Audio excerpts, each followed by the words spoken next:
সামনেই লোকসভা নির্বাচন, আর লোকসভা নির্বাচনের আগে নয়া কৌশল বিজেপির, বঞ্চনার পাল্টা প্রাপ্তি কৌশল।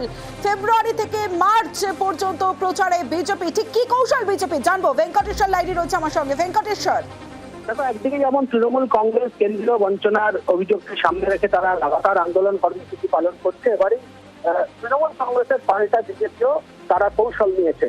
মূলত তুমি জানো যে কেন্দ্রীয় প্রকল্পের আবাস যোজনা থেকে বিভিন্ন যে সমস্ত কেন্দ্রীয় প্রকল্প রয়েছে, সেই সমস্ত প্রকল্পের যারা উপভোক্তা অর্থাৎ যারা সুযোগ সুবিধা পেয়েছেন, সেই সমস্ত মানুষদেরকে সঙ্গে নিয়েই কিন্তু লোকসভা নির্বাচনে প্রচারে নামতে চলছে বঙ্গ পদ্ম শিবির। এখনো পর্যন্ত বিজেপি সূত্রে যেটা জানা যাচ্ছে যে আগামী 9 ফেব্রুয়ারি থেকে 5ই মার্চ পর্যন্ত টানা এই 25 দিন রাজ্যের বিভিন্ন প্রান্তে যে সমস্ত উপভোক্তারা কেন্দ্রীয় প্রকল্পের সুযোগ পেয়েছেন, সেই প্রকল্পের যারা উপভোক্তা তাদেরকে নিয়ে তাদের কাছে যাবেন এবং তাদেরকে নিয়েই মানুষের কাছে জানবেন যে অভিযোগটা তারা করা হচ্ছে, যে বঞ্চনা করা হচ্ছে, কেন্দ্র বঞ্চনা করছে, যে অভিযোগ করা হচ্ছে শাসক দলের পক্ষ থেকে, তারই পাল্টা হিসেবে একেবারে যারা সুযোগ সুবিধা পেয়েছে কেন্দ্রীয় প্রকল্পের, তাদের যারা প্রাপ্তি, সেই সমস্ত মানুষজনকে নিয়েই প্রচারে নামতে চলেছে।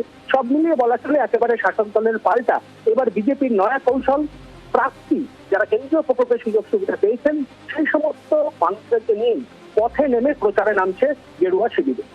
বেশ।